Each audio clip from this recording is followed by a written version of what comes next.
وقت شما عزیزان بخیر. با برنامه دیگر از برنامه‌های گوران، این بار برنامه سوم در رابطه با موضوع اسلام در خدمت هستم. در دو برنامه پیشتر، برنامه اول از سده هفتم و هشتم بود، دیدگاه های فیلسوفان گوران در آن مقطع زمانی نسبت به اسلام به مثابه دین، به مثابه یک مکتب تعلیم و تربیت، یا درستتر آن که باراوری و باروری و همینطور موضوعات دیگری که ما بدان پرداخت. و در برنامه دوم به سده 13 برگشتیم، سده 13 هجری، و در آن با استناد به نظرات فیلسوف بزرگ نوروز سورانی به طرح دیدگاه های ایشان پرداختیم. اکنون میریم و با هم نگاهی به موضوعات یا به نکات مهمی در دو برنامه پیشین میاندازیم و میرسیم به برنامه این ویدیو.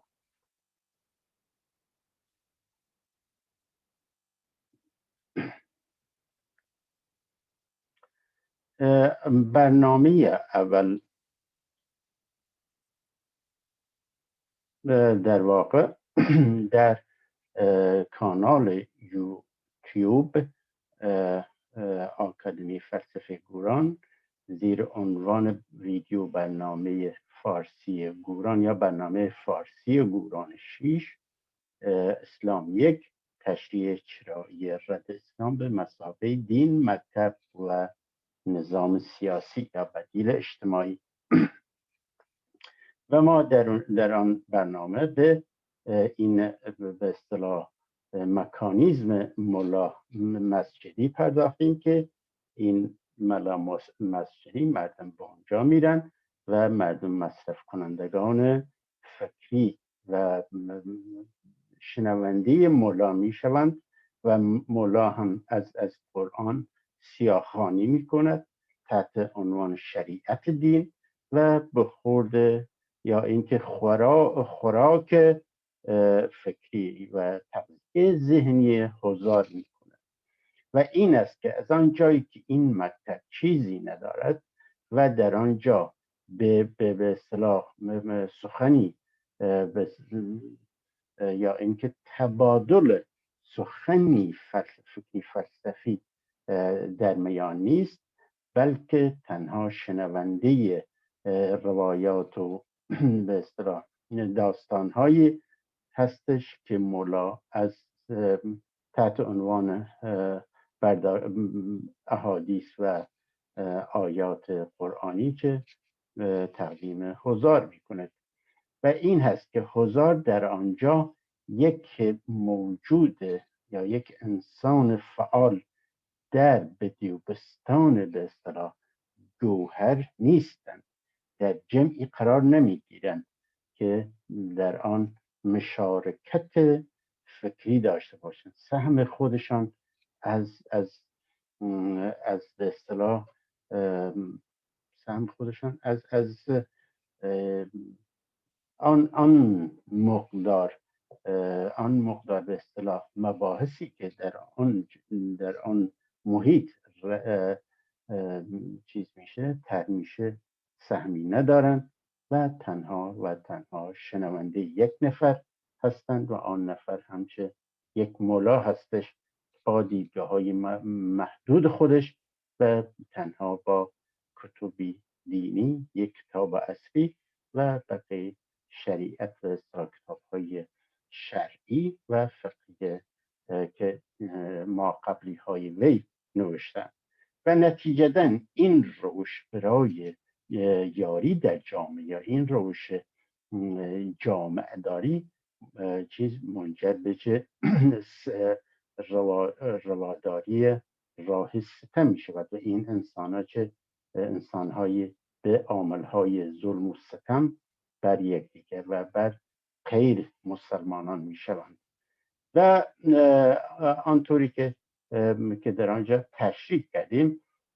در اینجا که سخن از نظام سیاسی یا بدیل اجتماعی بود که بدیل دانایان یا در واقع فیلسوفان، من از به اصطلاح عنوان فیلسوف به دلیل اینکه در ابتدا بیشتر استفاده می‌کردن در نوشته ها و گفته ها و ادعی به این از آنچه که سخن از فیلسوف و فلسفه در میان کردان نبوده، خیلی شوکه می شدن از اینکه می شنیده من سخن از فیلسوف و فلسفه به میان می آوردم در نوشته ها و گفته های خودم. کمی این را تعدیل کردم و بیشتر از واژه یا عنوان دانایان و یا اندیشمندان و گاهن واژه فیلسوف یا عنوان فیلسوف به کار میبرم. از این رو دانایان و فیلسوفان در واقع در این در بیان من بر یک منظور دلالت دارم و این که این نظام به اصطلاح این بدیلی که قرار بود همانطور که عرض کردم چیز بشه جایگزین نظام اجتماعی ارباب الرعیتی یا فودالیته شود و به سخنان چیز سلطان صاحب و به گذار ایشان از اسلام به اصطلاح به وادی فکر و فلسفه، بریدن از دین و پیوستن به دیدگاه جهان بینی دانایان کردان را چیز کردیم، مورد بحث قرار دادیم با استناد به این سرود. آنچه که سروده که ناتمام ماند در برنامه اول، این سروده از رمزبار و به احتمال زیاد از بنیامین هم باشد، ولی این در بخشی از کلام ها اومده که متعلق به رمزبار هستش، ولی نام صاحب گفتار یا صاحب سخن، صاحب کلام نیامده متاسفانه در دستنویسی که من در دسترس دارم به که شخصی به نام خلیفه یارمراد خلیفه نوشته است یا دستنویس کرده. او شاهنشاهی بارگاه شام وستن، او شاهنشاهی او رونیامان راگه حساوی نکفان او شون حرف کتاب. این در واقع این که از دفتر شروع می کنند که هر نسلی بتواند دفتر در معنای به اصطلاح تاریخ خودشان را چه بنویسند یا اینکه آنچه که از گذشتگان به ارث میبرند که ما بعضا فرهنگ مینامیم، بعضا به اصطلاح میراث میگیم، بعضا تمدن مینامیم، این هستش که اینها در جزئیات این خرمن یاری پیشینیان چه بتوانند با دیدی انتقادی بنگرند و خودشان را در محیطی دانایی محور به اصطلاح بتوانند بار آورده شوند و بارور شوند. و این هستش که این محیط همیشه چیز شده به اصطلاح زمینه رشد و شکوفایی نسل‌های به اصطلاح از جامعه فراهم کرده و انسان‌هایی توانستند به حد چیز که در آثار به نهنگ و فیل به اصطلاح فکری تشبیه میشوند چیز که بتوانند رشد بکنند، شکوفا بشوند و از نظر به اصطلاح تمام کیفیت‌های لازم یه انسان سرسلطان، یه انسان سواراش، یه انسانی که بتواند یار شود و به طور خود ارادی و خود کنترل بتواند مسئولیت هایی که عهده میگیرد جابجا بکند، انجام بدهد، بدون که کوچکترین خللی در تعهداتی که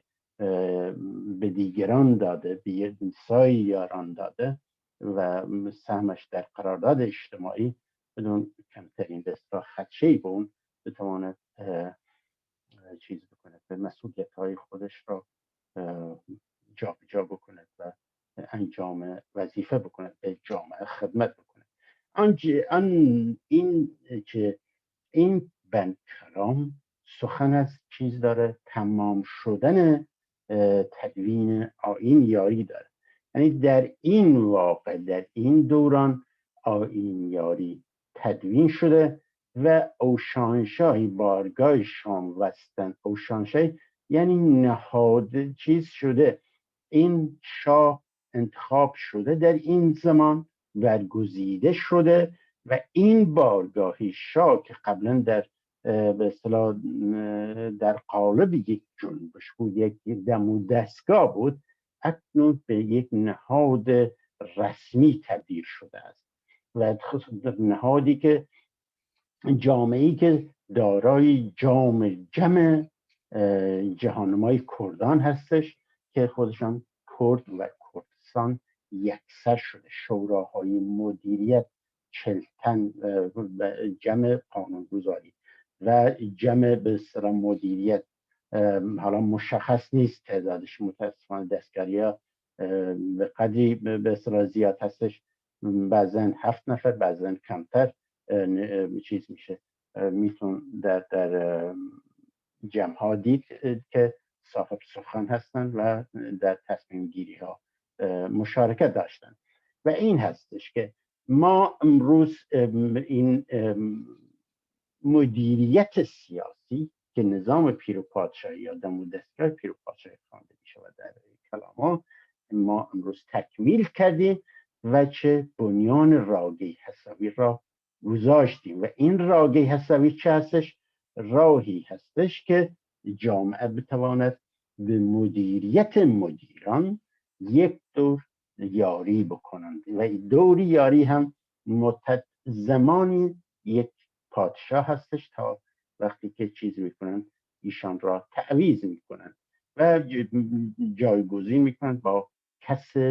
با شخص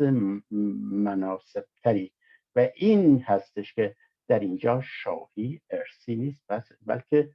گزینشی هستش و در به اصطلاح در یک متن قرارداد اجتماعی ایشان تعهداتی میدهد به جامعه و شرایط جامعه را میپذیرد و در اینجا که بهش میگن که شرط و اقرار، شرایط جامعه، قانونمندی های جامعه و به اصطلاح سیاست گذاری های شاه یا برنامه شاه برای مدت شاهی خودش. و این هستش، به این اکتفا نمی شود و شخصی تحت عنوان پیر پادشاه نهادی چیز میکنن، تعیین میکنن که بر نهاد شاهی نظارت داشته باشد و چیز باشه به اصطلاح این مسئول این نهاد، این پیر پادشاه به اصطلاح این مدیر این نهاد چه هستش؟ استاد یا خواجه شاه عنوان گذاری می شود که بتواند استادیش بکند، که بتواند این در جاهایی که یا در مواقعی که یا در مواردی که خطایی از ایشان سر میزند که خلاف آیین یاری هستش، قانون اساسی به اصطلاح جامعه، ایشان را چه حق این را داشته باشد، ایشان را چیز بکند، بازخواست کند، از علت بپرسد و چه بکند، ایشان را تشویق به اجرای درست‌تر وظایفش بکند در چارچوب قانونمندی ها. پس این نکفان اوشون که حرف کتابی، نکفان یعنی نیفتید، پیروی نکنید از شون حرف کتابی که سیاخانی میکنه، کتابی که ثابت هستش. و این کتاب منظور چه هستش؟ منظور به اصطلاح نظام های دینی هستش که اون کتاب آسمانی به اصطلاح مبنای قانونگذاری هستش، سرچشمه یا منبع قانونگذاری هستش، منبع اصطلاح عدالت هستش و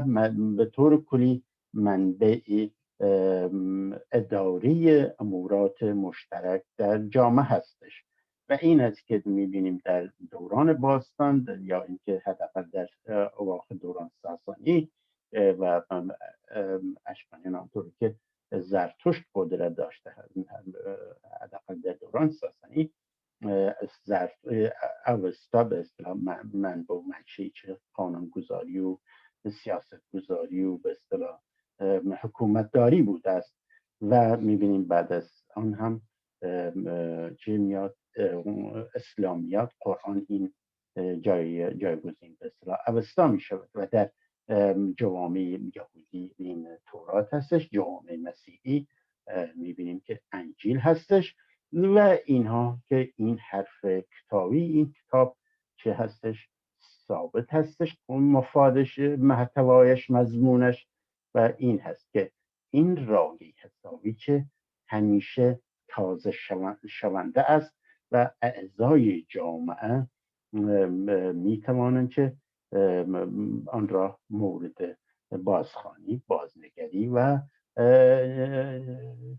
نو کنند، مفاد آن را آن جایی که لازم هستش به روز در بیارن، آپدیت کنند. و ما در برنامه بعدی که در برنامه دوم با به چیز کردیم، با استناد به این بند از نوروز سورانی. البته این عمران چه هست، احتمال این که نام مردمی باشد که محمد از آن تبار باشد هم میتواند باشد عمران، که چون معنی به اصطلاح عنوان طایفی از اعراب آن زمان هم هستش. ولی خب در اینجا چون که این به اصطلاح مستوفی به اصطلاح یا این خزانه دار یا این اللهی که دانای کل حساب میشه که کتاب به اصطلاح قرآن را نازل کرده، به اصطلاح حداقل در حرف در آنچه که نوشته شده به این قدرت لایزال که الله نامش هست منتسب میشه. و این هست که این کتاب چه برای هدایت بشر و همزیستی بشر هست نازل شده، آنطوری که خودشان ادعا دارند. و در این معنی میتونه عمران به معنای آبادانی هم برداشت شود. و این در تکمیل آن شد. آنچه که ما در برنامه پیشین چیز کردیم، مورد بحث قرار داریم، این بود که این اللهی که قرآن را به اصطلاح به گفته های ایشان، به احکام فرامین ایشان میدانند یا اینکه به ایشان منتسب میکنند که این امیر عرب، امیر عالی جناب یا عالی مقام و عالی مقامی که میگویند از طرف ایشان این آیات و به اصطلاح احادیث قرآن را آورده، این سراب، این سرچشمه دانایی، این دانایی کل مستوفی مفلسی بیش نیست. و این از چه نتیجه تحقیقاتی هستش که نوروز سورانی انجام داده. یعنی این یک ادعا نیست، بلکه درس می‌برند. من این مکتب را چه خواندم، مورد مطالعه کردم و از این ادعای چه پاک و منزه به اصطلاح عادل و سبحان چیزی دستگیرم نشد، چیزی با ارزشی، چیزی به اصطلاح چیزی که به درد یاری جامعه بخوره. و به این است که ایشان میرود و علم نجوم چیز میکند و به این نتیجه مطالعه میکند و دستاوردهایی هم دارد و در نتیجه به این نتیجه میرسد که بینا میگوید این آسمان ها من مطالعه کردم طبق قوانین به اصطلاح نجومی منظم هستند، قانونمند حرکت میکنند و این که خدایی در اون بالا باشه، در اون آسمان طبقه هفتم باشه، این خیال خداونده چه لفاظی بیش نیست. به مردم دروغ نگید و بیایید پروسه های علم را از دریای جامعه بگیرید، کسب کنید و این را که مورد تجزیه و تحلیل آنالیز قرار بدهید و سرانجام این را به روشنایی به اصطلاح به نتیجه‌ای روشن زلال برسانید. آنچه ما در این جا می‌بینیم ادامه نوروز سورانی، این دو بند کلامش فلسفی هستش همانطور که عرض کردم و در اینجا خود مکتب اسلام منبع را، الله را، بعد قرآن که مورد مطالعه قرار داده، همونطور که در بالا همونطور بود که قرآن انعکاسش در جامعه چیست، کیها نمایندگی به اصطلاح این الله بر روی زمین دارند که ملاها فقیهان مدعی هستند که بهتر از دیگران سایرین از الله، از زبان الله میفهمند و آنها چیز میکنند، الله را نمایندگی میکنند. و این هستش که در اینجا نوروز سورانی به 4 مرحله شریعت، طریقت، معرفت و حقیقت میپردازد و به شاخه‌های متصوفه که آمارش را 72 شاخه چیز میکنن، اصطلاح اعلام میکنه، در نوشته ها آوردن. نوروز سورانی در اینجا میگوید کرد کوزنان کوچه پاک وکر، کرد کوزنان این یعنی شقه به اصطلاح. من در یک برنامه این را اصطلاح ضعیف یا خار همین در کردی هم معنی میدهد، ولی تو از آن جایی که در اینجا از پاک کردن کوچه که بتوان اهل شهری شد، این را به شهر وطنی تشبیه می کند که این کوزنان در واقع پراکنده یا شپ یا چیز شدند، هر قسمتی دارای به اصطلاح ویژگی‌های خاص خودش هست و اتحادی در میان مردم به اصطلاح کرد نیستش، وجود ندارد. و این است که میگوید کرد جامعه کردان که هستش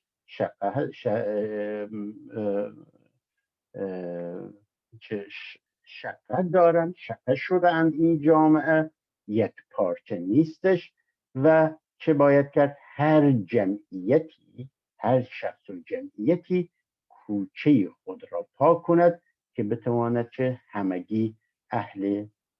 و ساکن یک شهر تمیز شود. و این در این معناست که همونطور که در بالا آمده بود که ملاها، آنهایی که میروند و به حرفشان گوش میکنند و حرف این ملاها را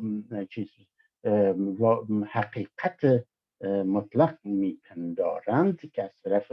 خدا آمده باشد، چه میکنه؟ به راه ستم وامی دارد. در واقع این جمعیت ها باید بتوانند خانه تکانی ذهنی، فکری، فرهنگی بکنند، کوچه های خودشون را پاک کنند که بتوانند چه همه جامعه با هم یاری کنند و یک جامعه به اصطلاح یک پارچه که بتواند ارزش های مشترک داشته باشند، یک همزیستی مبنای یک همزیستی شایسته انسان بکنند و این مدیریت مشترک تشکیل همه چیز که به صورت اشتراکی باشد. جمع که در اصطلاحی که تیمور بانیاران در قرن 13 به کار برده. جمع خادمی یا جمع جهانداری هستش که همون که مدیریت شورایی هستش، نظام شورایی در ادبیات سیاسی هستش. توز میزان کیش تز توزنان، این توز در واقع کلمه‌ای هستش که من نتونستم به هیچ جایی به هیچ صورتی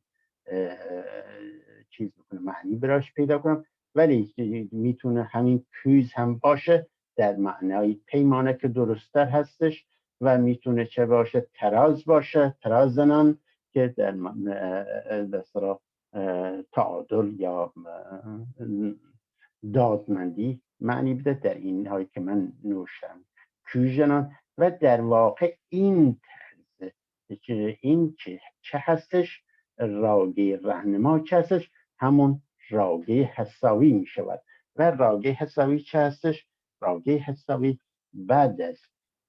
تعریف حق در جریان به اصطلاح همسری هماندیشی، این حق که بش در کلی میگویند این را تعریف میکنن که بش مشترک داشته باشن، سهم مشترک داشته باشن. و این کویز چه هستش که عدالت ندارن، کویز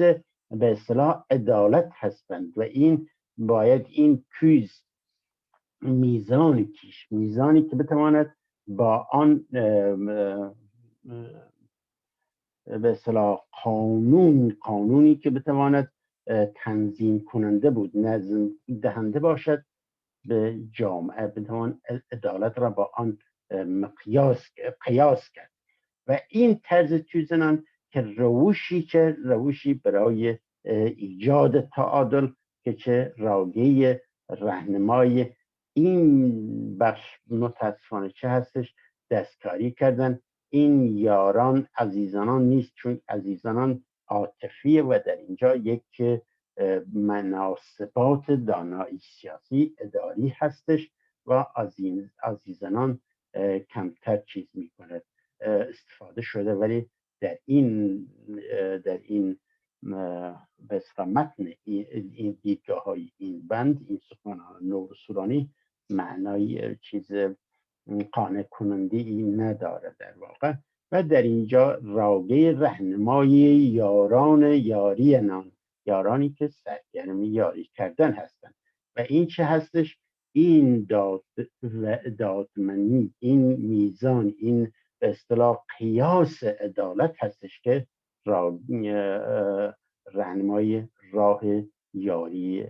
یاران می شود. و اینها در چیز میکنن در پی برقراری عدالت، در برقراری قانونمندی ها و قانونمندی های برابر برای هم هست که همه از موقعیتی برابر برخوردار شوند مطابق چه این میزان که همه را موقعیت های همه را با آن به طور یکسان کشیده شود. حالا میاد اینجا، البته این را باید تأکید کنم همونطور که در برنامه‌های پیشین هم عرض کردم، اینها متاسفانه با بعضی کلمات و در بعضی جا همانطور که اینجاها با قرمز چیز کردم نشانه گذاری کردم، اینها دستکاری شده هستند و اینها خواستند که این زاویه بدهند به منظور که بر شخص دلخواهی چیز بکند، به اصطلاح خطاب داده شود. یار عزیز، عزیزان این یک نفر که منظور این بوده که این نور سورانی را به اصطلاح درویش جاز زده اند، این فیلسوف بزرگ را، و بعضی کلام های جعلی به ایشان، اشعار جعلی به ایشان نسبت دادن که ایشان را درویش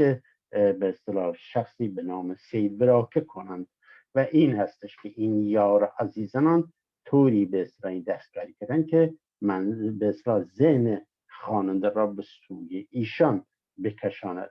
و این شهر معرفت صرافی کردیم سوایی نتل از هیچ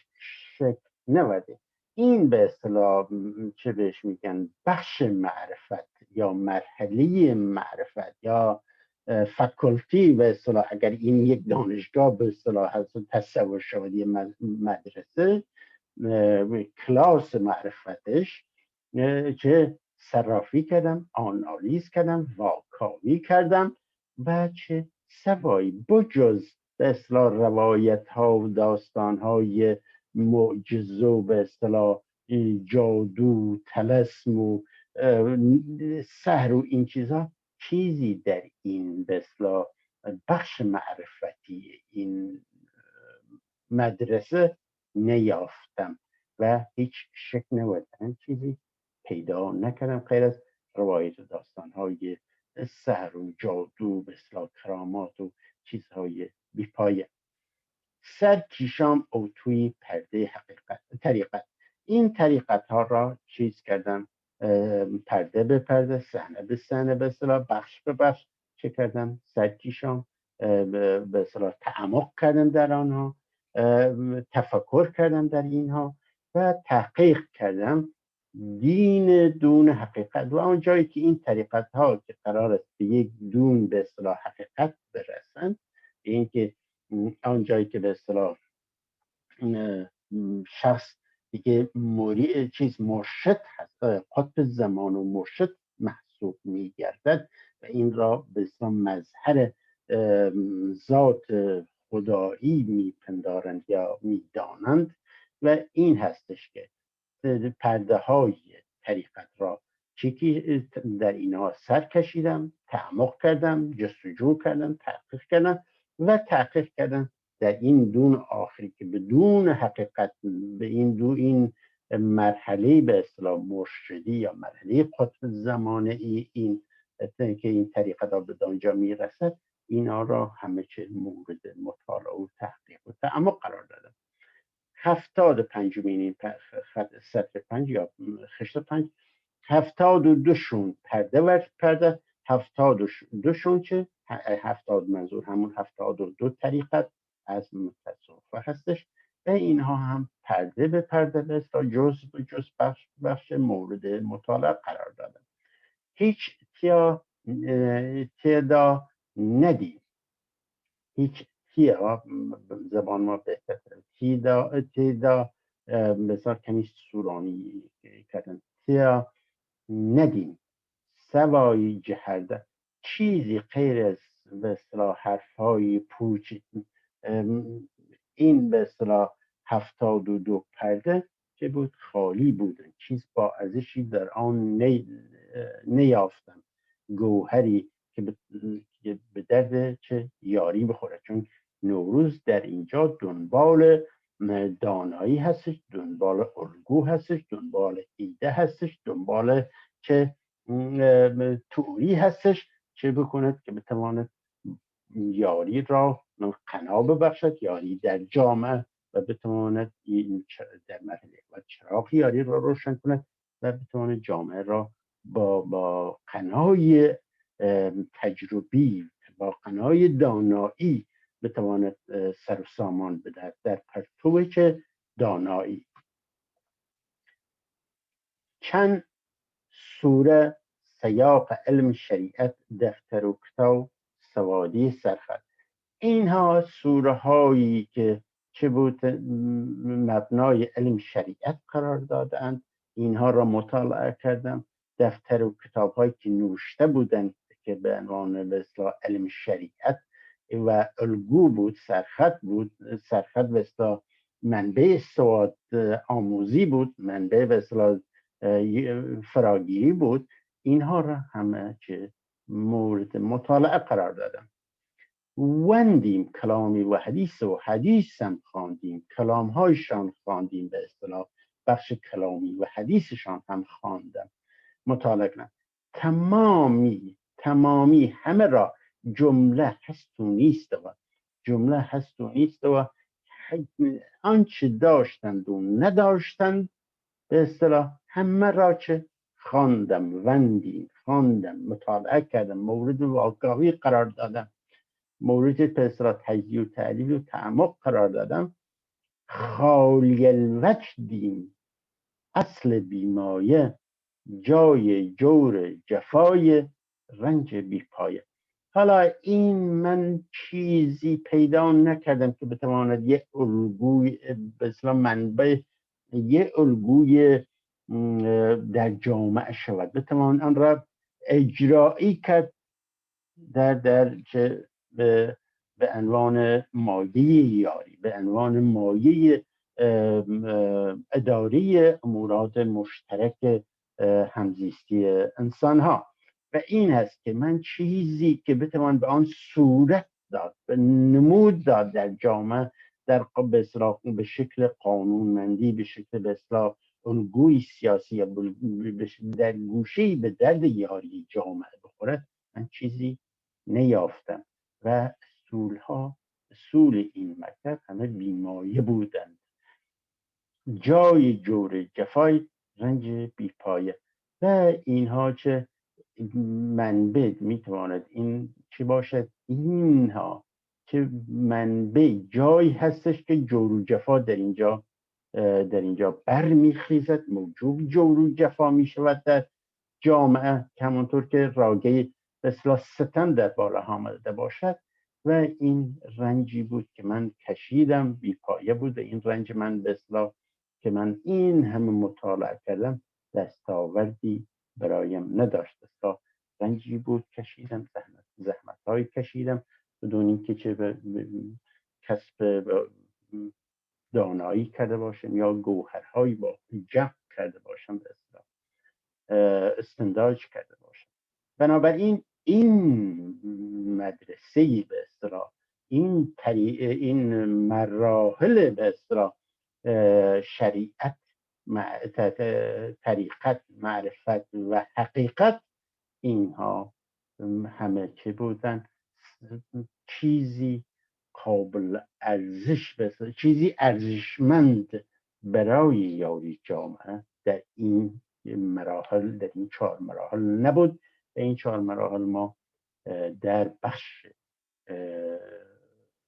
در برنامه‌های راجع به حاج نعمت الله جیهون آبادی و نورعلی الهی بدانها پرداختیم که این 4 مرحله به اصطلاح مراحلی هست که مبنای دین الحق دانسته شده و حاج نعمت الله جیهون آبادی و نورعلی الهی بر مبنای این 4 به اصطلاح مرحله به اصطلاح حول این 4 مرحله باورهای الحق را کردن، تعریف کردن و گفتن که چه هست و چارچوب دادن به اون باورها و مرسوماتشان. بنابراین نوروز سورانی در اینجا این را در جزئیات خودش چیز میکنه، مورد مطالعه قرار میدهد و این را چه رد میکنه. در واقع این باورهای الحق امروزی از بسرا ناشی از آثار حاج نعمت الله جیهون آبادی مکری و پسرش نورعلی الهی هستش در شاهنامه حقیقت و برهان الحق که 2 منبع اصلی شناخت باورهای الحق بوده برای خودشان و برای دیگران. و امروزه در به اصطلاح اسلام برای شناخت پژوهشگران به اصطلاح سران رژیم جمهوری اسلامی برای شناخت باورهای الحق، کیستی و چیستی الحق ها که به آثار حاج نعمت الله جیهون آبادی و نورعلی الهی مراجعه میکنند یا به آثاری مراجعه میکنند که به نوبه خود متأثر هستند، مبتنی هستند بر آثار آن دو. و از سوی دیگر چه منبعی که اینها برای مرتد خواندنشان، برای به اصطلاح نجس خواندنشان، برای به اصطلاح آن همه اتهامات و رد باورهایشان سندی که ارائه میدهند یا منبعی که بدان رجوع میکنند، چه همان آثار آن 2 شخص هستش که مقایسه میکنند با به اصطلاح باورهای اسلام، با قرآن، آنچه که قرآن میگوید و این را چه انحراف از قرآن و اسلام تشخیص میدهند و اینها را چه بخشی از بخش ارتدادی، بخش به اصطلاح انحرافی از اسلام میدانند و در واقع هم چنین هم هستش. نه اینکه ارتداد و چیز من تایید بکنم، بلکه اینکه باورهایشان ریشه در اسلام دارد، همانطوری که در برنامه‌های راجع به نورعلی الهی و پدرش پرداختیم، در واقع اسناد آنها از سرسپردگی، از سبیل، از همه مرسومات را چه کرده بودند؟ مبنای قرآنی و مبنای اسلامی برایش آورده بودند یا پیدا کرده بودند و چیزی و این را به اصطلاح فرافکنی کرده بودند به دوری سحاق یا به دینی یا مذهبی که به اینها بنیانگذاریش، ابداعش، ابتکارش به سحاق منتسب میکنن که در روز که ما دیدیم که واقعی نیستش و اسناد کلامی آن دو یا جعلی بودند و یا اینها توانمندی لازم، مهارت لازم، ورزیدگی لازم برای خواندن کلام و برداشت از کلام نداشتند و توانمندی این را، مهارت تشخیص کلام جعلی از اصلی نداشتند که ما به شماری هم اشاره داشتیم. حالا حدیث و بعد 4 مرحله را که رد میکنه، میاد علم به اصطلاح کلام، بخش کلامیشان را رد میکند، بخش حدیث را رد میکند، در بالا قرآن بود، بخش این 4 مرحله به اصطلاح متصوفه که طی میکنند، سیر سلوک میکنند تا به مرحله دون حقیقت یا همون قطب زمان و مرشدی میرسند یا تجلی به اصطلاح ذات الا یا ذات علی. حالا چیز بیانهای مختلفی هستش برای منظور و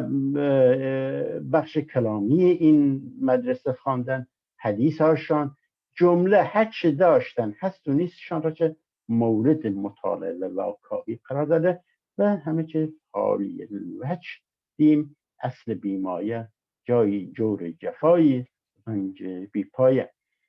حالا چه شد این همه مطالعه، این همه رنج که برد که چیزی دستگیر شد که دستگیر نشد؟ هیز گردم نهوا وارم بیمو که چه تمام کردم. هیز گردم نهوا یعنی واقعا وارم بیمو یعنی چیز بیزار شدم از این هم از اینها، از توهی بودنشان، از بیمایه بودنشان، از خالی الوجه بودنشان. چه شدم؟ بیزار شدم. چه هیز گردم یعنی تمام کردم، خاتمه دادم به تحقیق و جستجو و مطالعه. بعد اینجا دستکاری کردن ناگاه نازل بی یارم دیم و یعنی بدین معنا که همونطور که عرض کردم که شخصی را مورد خطاب قرار داده باشند که ناگاه از اینجا که اینها را چه کردم، اینها نفهمیدن. این جائل، کسی که این را جعل کرده، منظور نور سرانی را نفهمیده، آمده چه این بخش این نیمکش را تغییر داده که از این جا که دست بردار می شود که چیزی دستگیرش نمی شود، ناگاه یعنی ناگهان چه نازل بی یارم دی، یعنی از قیب به من وحی شد که یارم دیم و که منظور این باشد که این که چیز به اصطلاح طبق روایتی که اهل حق ها دارند این هستش که شخصی به اصطلاح از طریق قیب، از طریق باطن که انحرافی است از مسلک های متصوفه که در آنجا از طریق ریاضت و عبادت و سیر سلوک به حقیقت میرسند، ولی اینها چیزن این را به انحراف بردن و از که حل گرید به کردی که گفتم، چون یعنی که انلایتن در انگلیسیش که یهو چه میشوند به ناگهان یا به طور ناگهانی یا از قیب اینها به همون مرحله حقیقت میرسن که به صاحب تجلی ذات میشوند، ذات علا یا علی میشوند، که همونطور که عرض کردم که بنا به برداشت حاج نعمت الله که از اسلام آورده تا به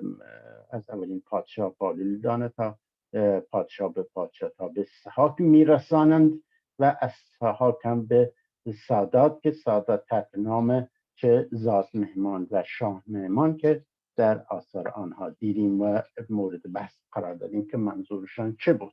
پس در اینجا منظور این است که این یار از غیب خودش، یعنی که سیبراک باشد، این چه کرده؟ از غیب وحی به چیز به نوروز نازل می کند، وحی میدهد که چه ایشان را ببیند، یعنی سیدراک را در عالم غیب یا باطن بنا به برداشت نادرست اینا که ببیند و به سوی به اصطلاح مرادش برود و این مرید در جستجوی مرادش به سوی به اصطلاح سیبراکه کشانده شود و در دوره های دیگر که اینها جعلیات ساختند و اجداد خودشان را صاحب زال و تجلیات کردند، همینطور بوده که اینا چیز دیده دار می شوند، باطن دار می شوند از طریق غیب و تعدادی در زمان خودشان به اصطلاح دیده دار می کنند، صاحب معجزه و کرامات می کنند و این انحراف از متصوفه هستش که در برخی از خاندان ها که مستقیما از الحق صفویه آمدن، مانند شاه یاسیا، آل قلندری ها، زنوری ها و آتش بیگی ها، و اینها همون سنت به اصطلاح ریاضت را داشتند و مخصوصا شاه یاسیا تیمور ثانی دارند و نور علی به اصطلاح حاج نعمت الله جهان آبادی خودش ریاضت خانه داشته، اونطور که خودش نوشته بود. خودش بعد نور علی اللهی به ریاضت و به اصطلاح عبادت میپردازد و به سیر سلوک میپردازد و این سنت متصوفه هستش. منتها در بعضی خاندان هایشان چه کردن؟ این سنت را به انحراف بردن و این را به اصطلاح یک تحول غیبی و باطنی چیز کردن، به اصطلاح جا انداختن و مبنای و اسناد جعلی هم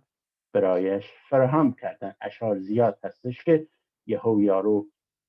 یه شخص چیز میشه باطندار میشه و دیگرانی درویش های دورش میگویند که ما میدانیم که این شخص صاحب ذات هستش، ذات به اصطلاح ذات دلدلسوار هستش، صاحب شمشیر دودم هستش، دولبه هستش و غیره و غیره و از این تعارفات به اصطلاح درویشی با هم رد و بدل میکنن و در واقع درویش ها تجلیل میکنند از اون شخص و این سنتی روشی به اصطلاح نیست که مستند باشد در جهانبینی فکری فلسفی دانایان گوران یا کردان.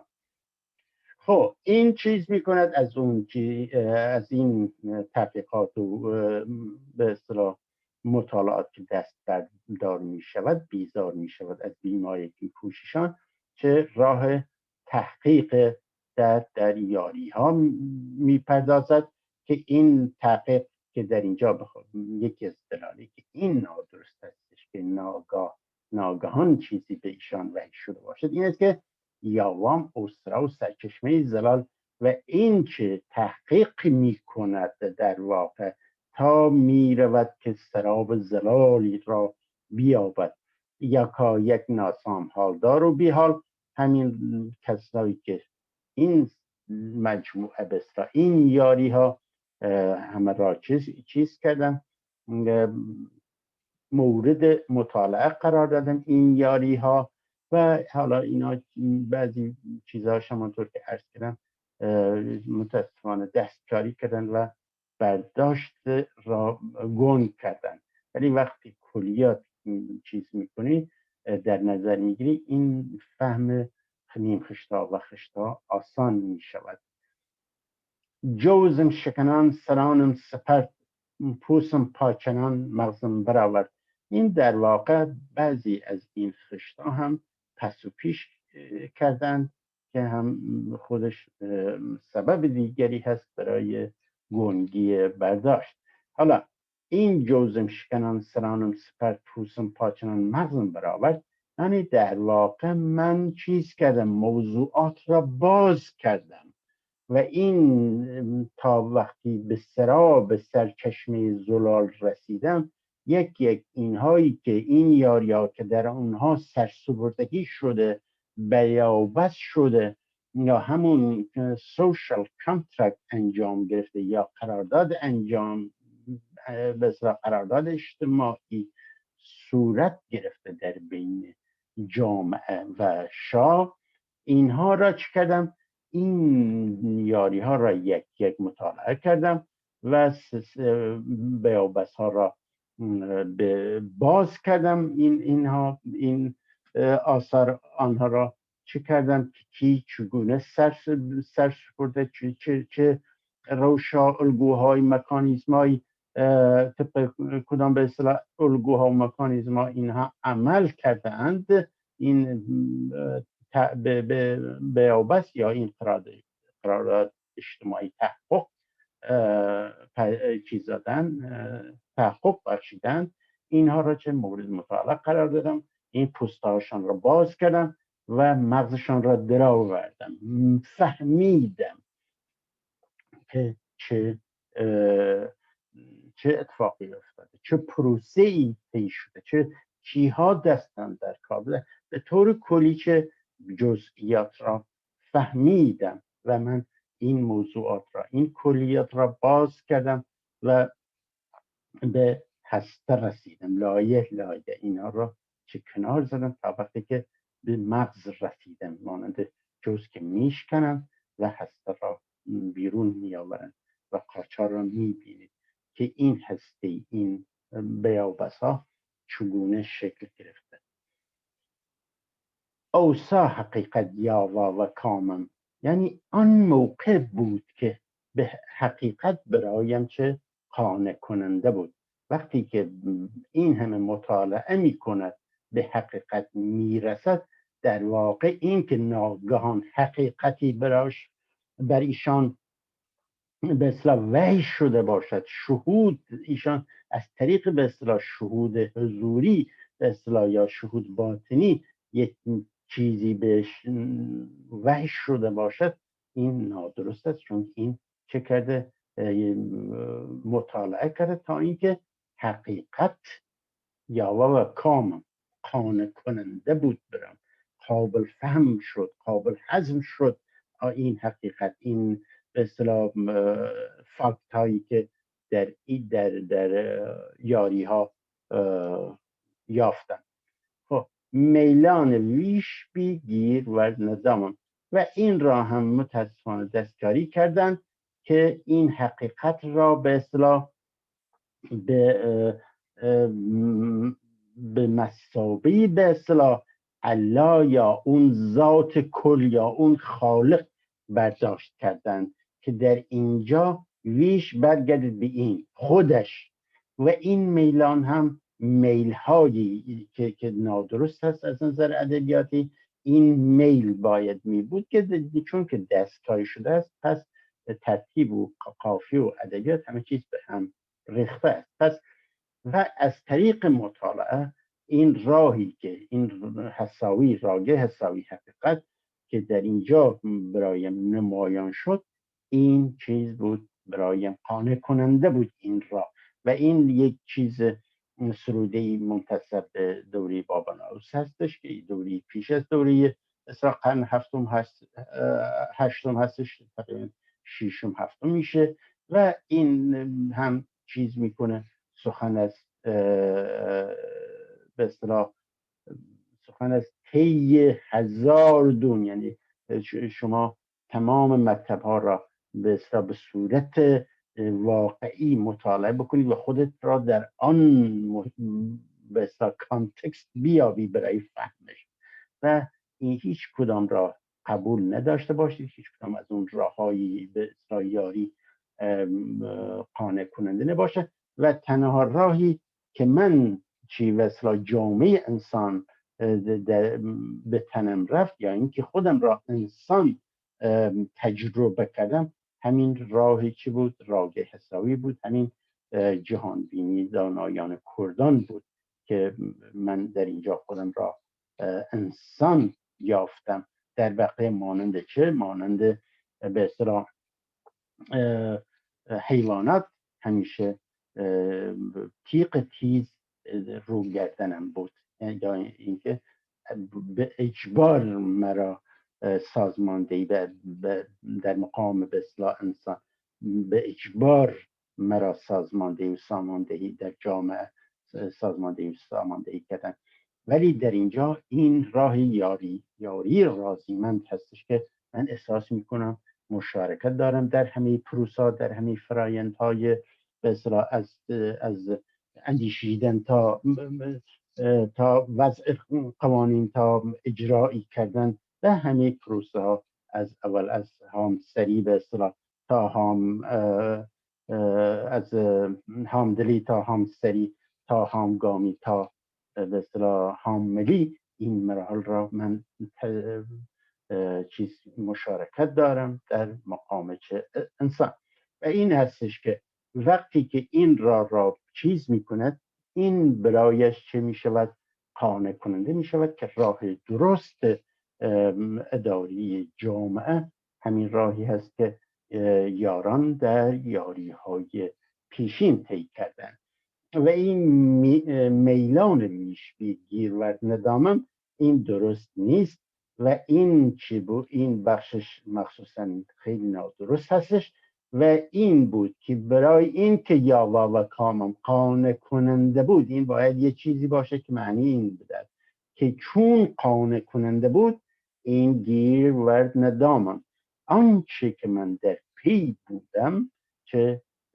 جوابگو بود آنچه بود که من برایش دام انداختم، برایش چه طرح داشتم، برایم چه در جستجویش بودم. در نتیجه از راه به اصطلاح مطالعه و واکاوی و آنالیز دقیق که صرافی بهش میگن در ادبیات دانایان و گوران، در واقع همون مراحل به اصطلاح واکاوی یک موضوعی باشد که تحقیق بکنید، داده ها را جمع بکنید و اینها را روشمند مورد به اصطلاح روشایی که بتوان برداشت به نتیجه رسید، اینا را چه از روشی استفاده به صورت روشمند صرافی کرد، واکاوی کرد، خوب و بد کرد و چه کرد؟ به نتیجه مطلوب رسید. و در اینجا به من نتیجه مطلوب نمی رسد. تمام قرآن به اصطلاح که در بند پیشین یا در برنامه پیشین مورد بحث قرار دادیم، هیچ در اینجا هم 4 مرحله شریعت، طریقت، به اصطلاح معرفت و حقیقت، اینها جوابگو نیست، چیزی نداشتن. بخش کلامی اسلام هیچ نداشت، بخش شریعتش و علم شریعتشان هیچ نداشت، بخش حدیث هیچ نداشت. تمامی جملگی همه هر چی بود و نبود مطالعه کردن که هیچ نبود، بی اصل بود، خالی الوجه بود. و در اینجا بعد از به اصطلاح که در چیزی نمی‌یابد در اون مکتب، میاد این مکتب یاری ها را دوباره یا اینکه بازبینی میکند و میبیند که راه درست همین است. این جهان بینی هست که میتونه مایه برقراری یک نظام اجتماعی، سر و سامان دادن به همزیستی مشترک در جامعه کردان، جامعه‌ای که بتوان شایسته زیست انسان باشد و احتیاج به اصلاح تیز رویگردن نباشد، بلکه انسان ها از طریق اعمال اراده آزاد و مشارکت با به اصطلاح با اتکا به آگاهی و دانایی تجربی و عقلی مشارکت در یاری رازیمن بر سر چه راگه حساوی که بتوان جامعه را یک دور جاری کرد روی چه روی راگه حساوی. و این هستش که میبینیم اگه بخوایم نتیجه گیری کنیم این سه برنامه را، میبینیم که در این جهان بینی دانایان کردان همه مکتب های به اصطلاح فلسفی جهان مورد مطالعه قرار میگیرد. همه به اصطلاح مکتب های مذهبی در واقع اینها تقسیم بندی نکردند، بلکه این را به عنوان تولید یا اینکه خلقت فکری انسان دانسته‌اند. حال این مراحل به اصطلاح مذهبی مراحل اولیه، مراحل حسی هستش که به مراحل به اصطلاح گوهر نرسید که بتوان در کارخانه چیز کرد، این را مورد تجزیه و تحلیل قرار داد و بارخانه کرد. و این بارخانه بشری هستش که در بارگاه ها به تبادل مورد تبادل قرار میگیرد که انسان را به عنوان تجار یا تاجر گوهر دانسته می شود که این تاجر گوهر در مقابل در به اصطلاح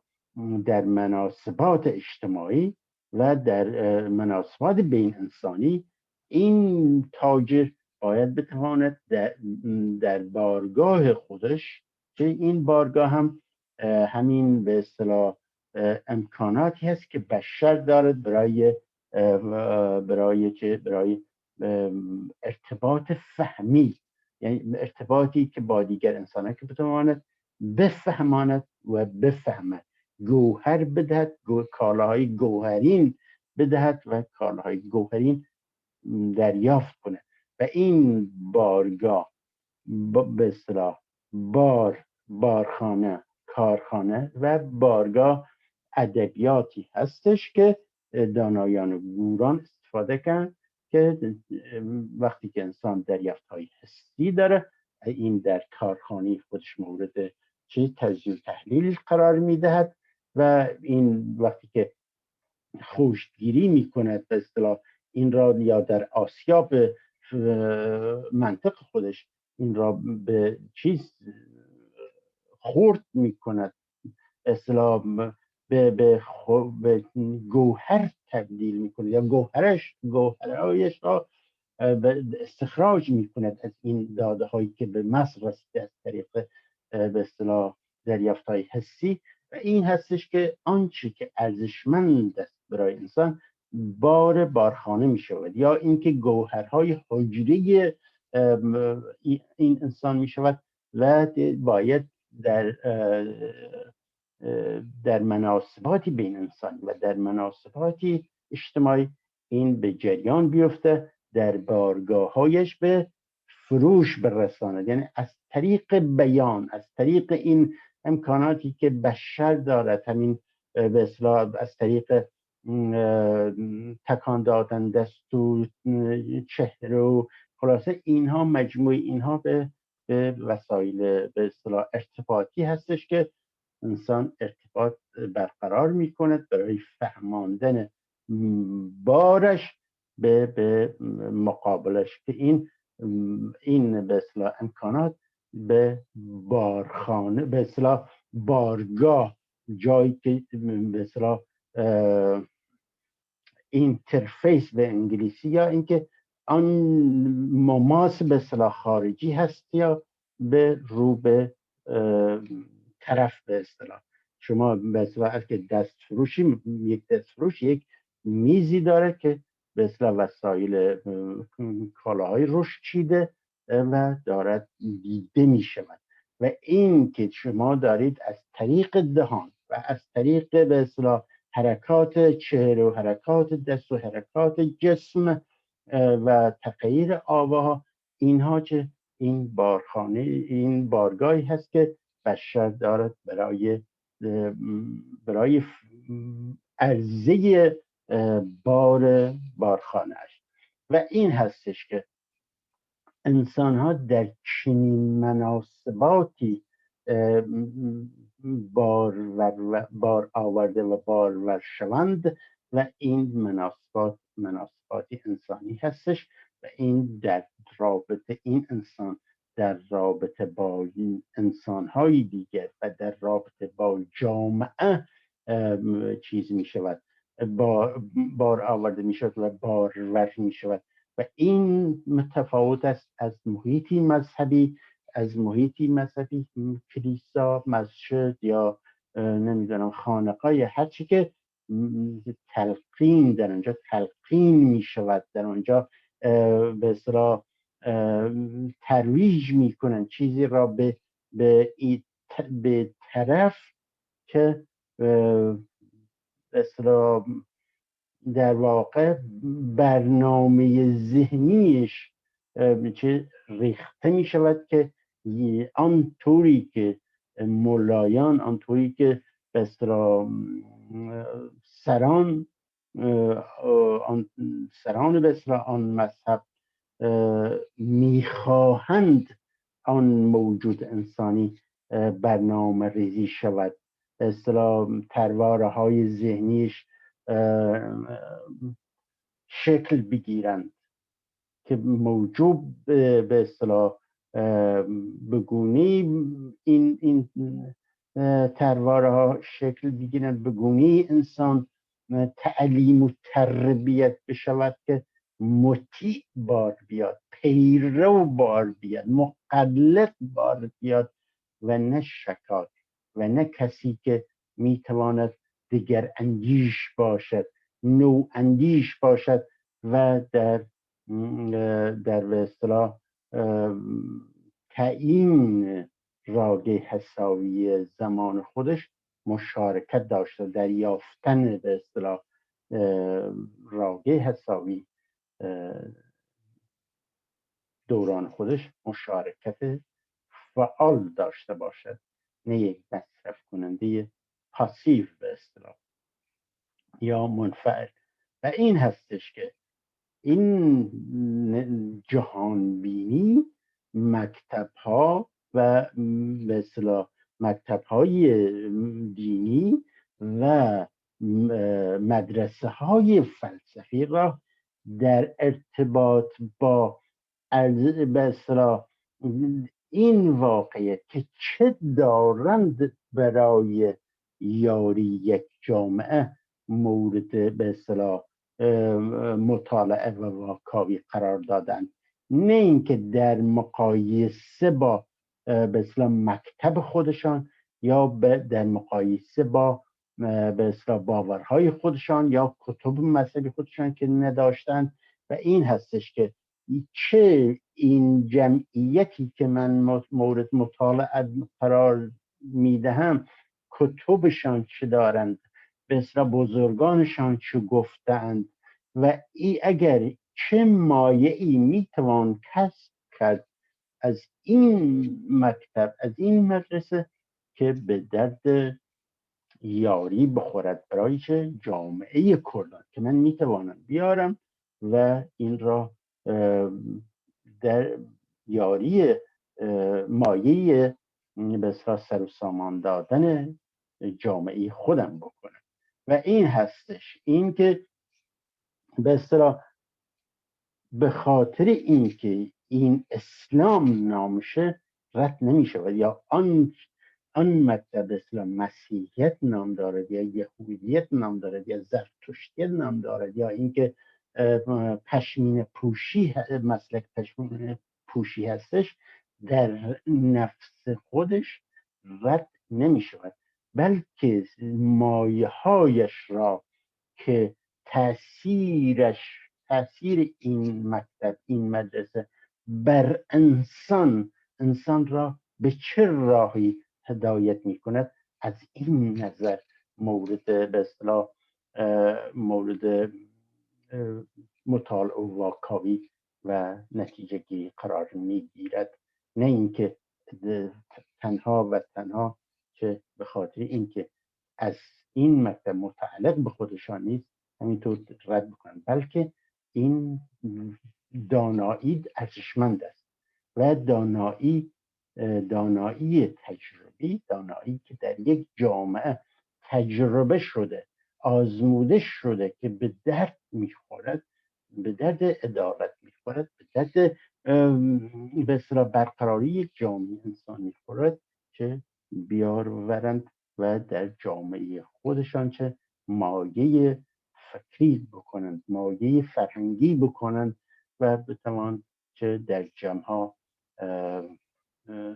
صیقل داده شود و در جمعها جلا داده شود و بتواند در جامعه طوری باشد، طوری فهمیده شود، طوری به اصطلاح این مایه به گونه‌ای به اصطلاح صرافی شود که بتواند قابل فهم و قابل هضم و قابل اجرا در جامعه شود و این بیگانگی به اصطلاح بیگانه با جامعه نباشد،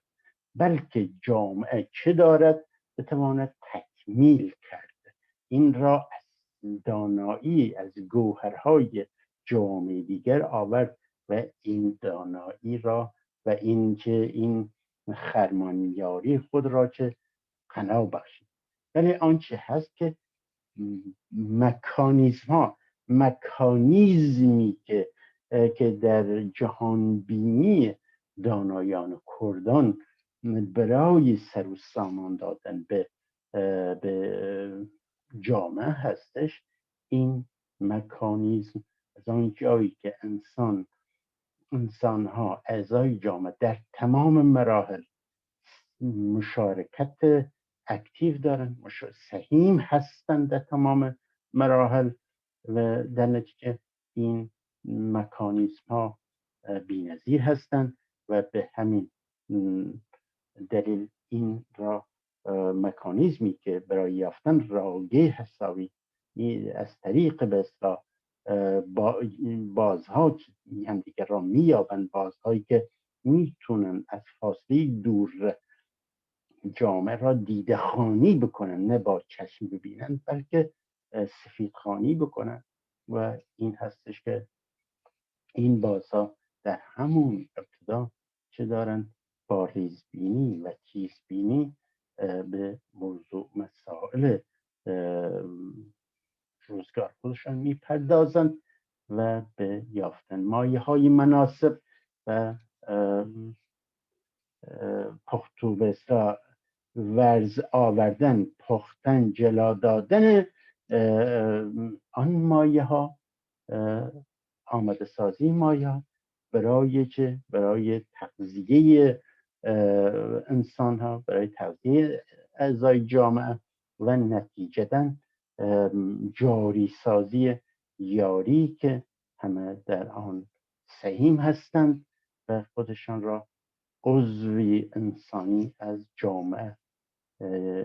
جامعه اصطلاح برابر با موقعیت های برابر، شما همه انسان ها با موقعیتی برابر در همه پروسه ها سهیمن، مشارکت دارند و حق مشارکت دارند و میتوانند برگزیده شوند در صورتی که ثابت کنند که شایسته هستند و برگزینند شایستگان را برای پست های مدیریت، برای عضویت در جمع‌ها، در شوراهای مدیریت. بنابراین این که تکرار بکنم، آنچه ما که در بالغ بر 2 دهه گذشته از آن سخن گفتیم و آنچه حالا میگوییم ادامه همان است که در آن دوران زیر نام یارسان تمدن یارسان و جامعه یارسان گفتیم و حالا به خاطر اینکه یار و یاری و یارسان و سایر ادبیات و بیانات ما را دارن تلاش میکنن به انحراف ببرن، زیر نام اینکه یاری و یارسان نام دین باشد و نام جامعهشان باشد، ما کوتاه آمدیم و یار و یاری و یارسان را فقط مفاهیمی میدانیم که در واقع مفاهیم هستند برای بیان یک جهانبینی فکری فلسفی عظیم و آن امروزه ما تداوم همان مباحث را که زیر نام جهانبینی فکری فلسفی دانایان گوران یا دانایان کردان ادامه میدهیم و بحث ها، مضمون بحث و محتوای بحث ها روان همان است و تنها عنوان را تغییر داده ایم در سالهای اخیر. بنابراین آن جایی که میگویند کسانی که مدعی هستند که یاری دینشان جامعهشان نامش یاری هست یارسان هست، در واقع دارند از ما دزدی میکنند و دارند در حق ما اجحاف میکنند، به حقوق ما تعرض میکنند و به حوزه ما که تعرض میکنند و حقوق ما را پایمال میکنند، چون این ادبیات و این به اصطلاح مفاهیم ما از با تعریف های